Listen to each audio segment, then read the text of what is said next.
June 20th, 1944. The vast indifferent blue of the Philippine Sea. Below the waves, the shattered remnants of Imperial Japanese carriers settle into eternal darkness. Above, on the steel island of the USS Enterprise, a new reality is dawning for a handful of survivors. Lieutenant Saburo Kitamura, a pilot of the Emperor's Navy, finds himself adrift in this new reality. Just hours ago, he was a warrior in the sky, ready to die for his nation. Now he stands before a mountain of food: golden fried chicken, fluffy mashed potatoes, bread so white it seemed impossible. He had been taught his enemy was a decadent beast, a barbarian, yet the man serving him wasn't a monster. He was just a tired American sailor, pointing to a strange, whirring machine. The sailor's words were a mystery, a riddle that would echo in Kitamura's mind for the rest of his life. Chocolate or vanilla? Ice cream. In the middle of the largest naval battle in history, this single absurd question was more devastating than any bomb. It was the moment the war began to unravel, not on a map, but in the minds of the men fighting it. For Japan's warriors, this was the beginning of the end, an end that tasted of sugar, milk, and unbelievable abundance. This is the story of how America's greatest secret weapon wasn't a torpedo or a dive bomber. It was a floating city of plenty that waged a psychological war the enemy never saw coming. To understand the shock, you must first understand the sacrifice. By 1944, the Imperial Japanese Navy was a specter of its former self, haunted by starvation. Their war machine was built on the unshakable pillar of Yamato Damashi, the Yamato spirit. It was the belief that willpower, honor, and spiritual devotion could triumph over any material disadvantage. A Japanese sailor could fight harder, endure more, and die better than his soft, materialistic American counterpart. Propaganda posters showed brutish American soldiers, gluttonous and weak. The reality for the Japanese sailor was a world of relentless deprivation. A daily ration, when it arrived, consisted of little more than rice, pickled vegetables, and perhaps a sliver of fish. The average caloric intake had plummeted to under 400 calories a day, less than a modern dieter consumes. On bypassed island garrisons, entire divisions were dissolving into starvation, their men eating roots, insects, and leather. Their warships were just as starved. Fuel was so precious that training exercises were canceled. Spare parts were non-existent. A ship damaged in battle had one option: a perilous limp back to the homeland for repairs. The Imperial Navy was withering on the vine, a force sustained by spirit alone. They believed the Americans, fighting so far from home, must be suffering even more. It was a fatal miscalculation. They had prepared for a war of spirit against spirit. They were about to face a war of logistics. The first weapon deployed against a captured Japanese serviceman was not a fist or an interrogator's lamp. It was a dinner tray. The shock was universal, a consistent theme in diaries and post-war testimony. Commander Mitsuo Fuchida, the man who had led the attack on Pearl Harbor, was plucked from the sea in 1945 and brought aboard the USS Missouri. Expecting a summary execution, he was instead met by a medical officer and a sailor holding a steaming mug. It was coffee, real coffee with sugar and cream. Fuchida hadn't tasted it in 3 years. As he drank, the American sailor apologized profusely. They were out of fresh donuts. The casual mention of a depleted donut supply to a man whose comrades were boiling grass for sustenance was a psychological blow beyond comprehension. This wasn't an anomaly. It was doctrine. The U.S. Navy, under the direction of leaders like Secretary James Forrestal, had made a strategic calculation. Morale was a weapon. A well-fed sailor, a well-rested sailor, was a more effective killer. The American sailor was consuming over 4,000 calories a day, with menus that rotated through roast beef, turkey, ham, and fresh vegetables, even in the heart of a combat zone. On board the USS Enterprise, the ship's bakery churned out 15,000 loaves of fresh bread every single day. Its butcher shop processed whole sides of beef, stored in cavernous freezers. The galleys ran 24 hours, equipped with electric mixers, steam-powered kettles, and automated potato peelers that did the work of 50 men. A captured destroyer crewman, Chief Petty Officer Yoshio Yamada, secretly documented his awe. "They threw away more food after one meal," he wrote, "than my entire ship received in a week." When he asked a guard about the waste, the American laughed. It's not waste if you have an unlimited supply. And then there was the ice cream. A luxury so profound, so impossible, the Japanese military had no framework to understand it. Ice cream required massive refrigeration and electrical power, resources no warship could spare. Yet by 1943, every major American vessel was equipped with its own ice cream machine.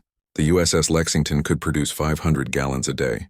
Entire concrete barges were converted into floating ice cream factories, churning out 10,000 gallons per day to supply the fleet. To the Japanese prisoners, it was the ultimate symbol of an enemy whose power seemed to defy the laws of reality. They watched American sailors, exhausted and grimy from fighting off kamikaze attacks, being handed ice cream sundaes as a reward.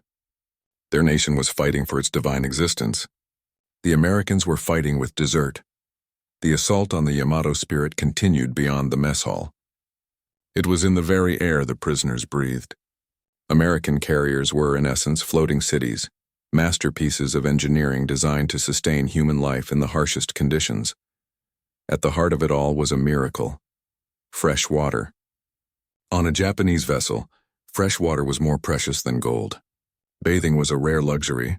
Laundry was done with salt water, leaving uniforms stiff and perpetually damp. Aboard the USS Enterprise, massive evaporators distilled 140,000 gallons of fresh water from the sea every single day. This was more than the entire Japanese carrier fleet could produce combined. For the prisoners, this meant hot showers. It meant industrial laundry machines that provided sailors with clean uniforms twice a week. It was a level of hygiene and comfort that was unimaginable. Kazuo Sakamaki, America's very first Japanese prisoner of war, was stunned by the enlisted men's quarters on a U.S. submarine. They had bunks with soft mattresses and clean sheets, a library of books, a coffee urn that was never empty. They lived better underwater, he wrote, than our highest officers lived on land. This floating city had every amenity. Movie theaters showed the latest Hollywood films 3 times a week. Libraries were stocked with thousands of books. Hobby shops allowed men to engage in woodworking or crafts. Every carrier published its own daily newspaper, complete with news from home, sports scores, and comic strips. American carriers had soda fountains serving milkshakes. Japanese carriers had shrine rooms for meditation. And connecting this city to its home 8,000 miles away was the mail. American sailors received letters and packages weekly, delivered by dedicated supply planes and ships. They opened parcels filled with chocolate, cigarettes, and photos of loved ones. For a Japanese soldier, a single letter from home once a year was a blessing. The constant, unbroken link to home was another pillar of American morale that the Japanese system simply could not comprehend. All of this was made possible by a logistical feat of breathtaking scale, centered on colossal secret floating bases. At places like Ulithi Atoll, the U.S. Navy created the largest naval anchorage in human history. Hundreds of ships, oilers, ammunition ships, repair tenders, and food transports formed a service squadron that could replenish the entire fast carrier task force at sea.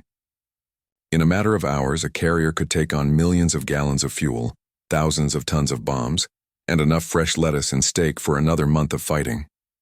It was the arsenal of democracy, made mobile. If the amenities shattered the Japanese perception of the weak American spirit, the technology demonstrated the futility of their war. When a Japanese ship was hit, it was often a death sentence. American ships refused to die. Kamikaze pilots who survived their final desperate attacks would watch in disbelief from the decks of their captors as American damage control teams performed miracles. They had chemical foam that could extinguish raging aviation fuel fires in seconds. They had massive pumps that expelled water faster than it could flood in. They had teams of welders who would patch holes in the hull while the ship was still underway. A hole that would have doomed a Japanese carrier was often patched and painted before the next flight cycle began. The ship's own machine shops could fabricate nearly any replacement part smaller than an engine. They were floating factories, self-sufficient and resilient. But the greatest shock came in the sick bay. The prisoners were brought to operating theaters cleaner and better equipped than hospitals in Tokyo. They had X-ray machines, blood banks, and a seemingly endless supply of miraculous new drugs. Pharmacist's mate Robert Wagner, serving on the USS Intrepid, recalled treating a Japanese pilot with a horrifically infected leg wound. The pilot repeatedly refused treatment, insisting the medicine be saved for Americans. Wagner, frustrated, finally dragged the man to the ship's medical locker and threw open the doors, revealing shelf after shelf of sulfa drugs, morphine, and penicillin. The pilot stared at the impossible bounty and began to weep. He had been taught that to be captured was the ultimate dishonor. He now understood that being captured had saved his life. This was another strategic decision. Treating enemy wounded with the same care as their own sailors wasn't just humane. It was a message. It demonstrated a nation so powerful, so resource-rich, that it could afford to be merciful even to its most hated enemies. On Christmas Day, 1944, the final ideological defenses of the Japanese prisoners crumbled. Aboard the USS Saratoga, Seaman Hiroshi Nakamura watched as the American crew celebrated. The mess hall was decorated. They sang songs. They opened presents. The menu that day included roast turkey, pineapple glazed ham, cranberry sauce, 3 kinds of pie, and of course, ice cream. "We were starving and dying for the Emperor," Nakamura wrote. "While our enemies celebrated with abundance, this was when I knew Japan had already lost." The Yamato spirit, the idea that willpower could defeat industry, was a ghost, exorcised by the relentless, overwhelming reality of American abundance. The prisoners learned that this abundance didn't make the American sailor weak. It sustained him. It gave him the physical and psychological strength to fight a relentless, island-hopping war across the world's largest ocean and win. When the 35,000 Japanese prisoners returned home to a nation in ruins, they became unwilling missionaries of a new truth. They spoke not of American brutality but of their kindness. They told stories of ships that made their own weather with air conditioning, that baked fresh bread during battle, and served ice cream in the middle of the ocean. Their testimony was more effective than any propaganda. They had seen the engine of American power up close, and it wasn't a weapon of steel, but a system of production and belief. A belief that the individual serviceman was a priceless asset, to be nurtured, supplied, and sustained at all costs. The war in the Pacific was a clash of empires, a struggle for territory and resources. But it was also a war of ideas, and in the end, the ideology of spiritual sacrifice was no match for the simple, undeniable power of a nation that could offer its prisoners a choice between chocolate and vanilla,